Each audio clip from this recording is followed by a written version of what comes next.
Nature et diagnostic de la médecine chinoise. Bien manger est souvent cité comme étant une des actions importantes à faire pour rester en bonne santé. Pour arriver à cela, on nous enseigne deux façons de procéder, celle diététique et celle du guide alimentaire. Comme il est impossible de savoir exactement combien de protéines et de fibres sont contenues dans ce que nous mangeons, on trouve plus souvent des gens qui se nourrissent selon un nombre de portions de différents aliments. Ils savent combien de portions de chacun des groupes alimentaires qu'ils doivent inclure, et ils arrivent ainsi à bien s'alimenter. Par exemple, on nous conseille de manger 5 à 10 fruits et légumes par jour. Ces deux approches sont traditionnellement appelées analytiques et synthétiques.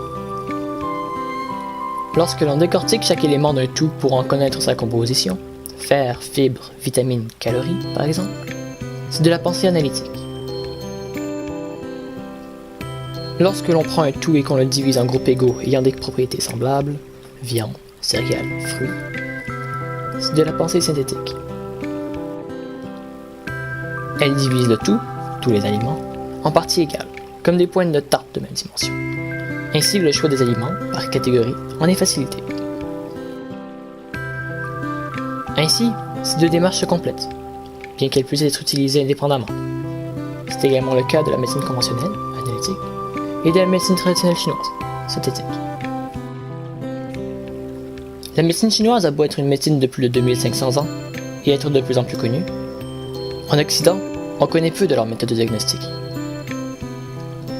C'est sur la nature et le diagnostic de la médecine chinoise que nous allons nous pencher. Le taoïsme. Nous utilisons le guide alimentaire pour simplifier le choix des plats en séparant les aliments en 4 groupes.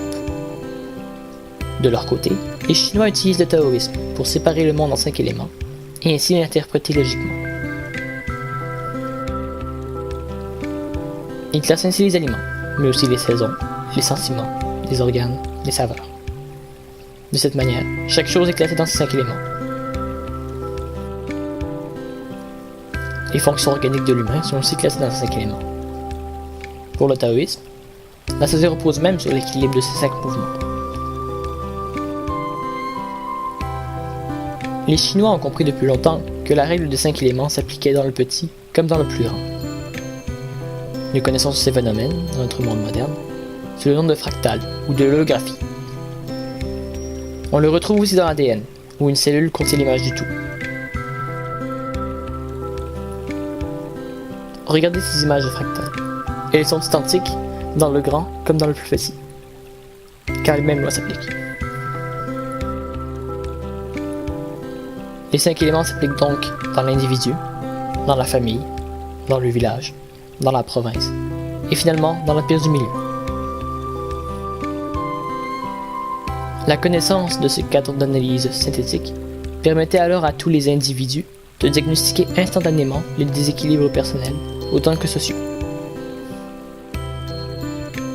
Cette standardisation de la pensée permettait à la Chine non seulement une population à l'espérance de vie plus longue, cause probable de leur prise en nombre, mais aussi, à une époque où les moyens de communication étaient peu développés, de contrôler un territoire immense.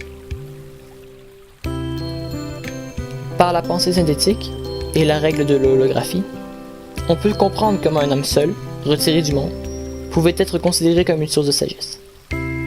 La raison est qu'il classait et analysait le monde sans bouger. Comparativement, la pensée analytique demande une pléthore de spécialistes dans tous les domaines.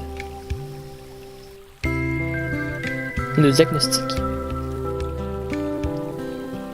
Étant donné que la médecine chinoise se base sur le principe des 5 éléments et de l'holographie, une partie du corps d'un patient permet d'analyser l'état complet de celui-ci. Pour poser son diagnostic, la médecine chinoise utilise donc plusieurs zones: le visage, le poignet, le ventre, la langue, les yeux, etc. On peut donc distinguer 3 étapes de diagnostic: l'apparence, l'entretien avec le patient et l'examen. L'apparence comprend le teint de la peau, la démarche, plus légère ou plus lourde, et la manière de parler, plus rapide et loquace ou plus lent et laconique. Cette étape permet de se donner une idée pour les 2 prochaines. L'entretien avec le patient permet de savoir son hygiène de vie, le stress qu'il vit, les causes de son débalancement et son comportement général. Finalement, l'examen permet de confirmer toutes les hypothèses, par l'examen de la langue, des raideurs, etc. Mais surtout des pouls, car en médecine chinoise, il y a 36 pouls que l'on peut prendre sur les poignets. Ces pouls permettent de vérifier l'état de santé de chaque organe du patient, et la précision du traitement en est donc grandement augmentée. Le traitement. Prenons le cas de Thomas. Il souffre de troubles digestifs depuis plusieurs mois, mais les médicaments n'ont pas corrigé le problème. Il décide de consulter un diplômé en médecine traditionnelle chinoise, comme son meilleur ami le conseillait. Il a un teint olive, une démarche imposante et une voix forte. Grâce à l'entretien, le médecin détermine que le patient a tendance à être conflictuel, agressif, contrôlant et direct. Tout pousse à croire que Thomas a un foie en excès, et le foie étant lié à l'élément bois, il a les caractéristiques qui y sont reliées. Pour ce qui est de l'examen, le thérapeute confirme son diagnostic. C'est une crise de foie causée par un débalancement de celui-ci.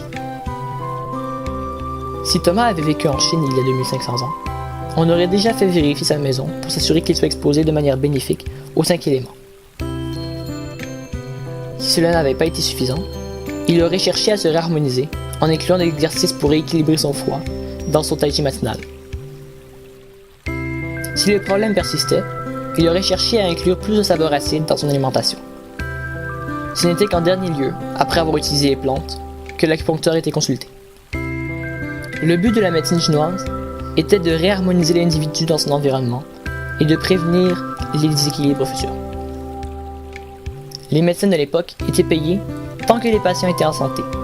Ils cherchaient donc à prévenir plutôt qu'à guérir.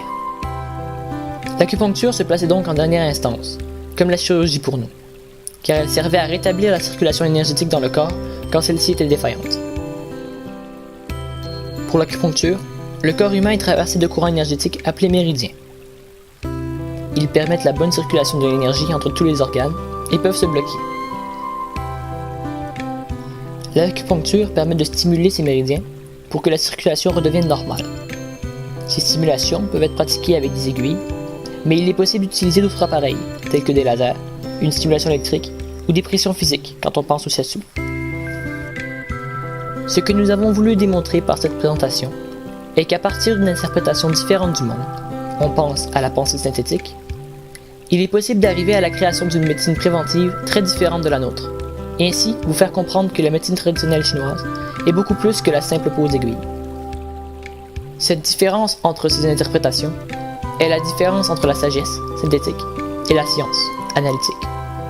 La connaissance de la médecine chinoise nous fait prendre conscience que les générations qui nous ont précédées, malgré une différence technologique importante avec la nôtre, n'avaient pas une capacité de raisonnement moindre. Nous ne pouvons que déplorer la disparition de ces approches au cours des siècles.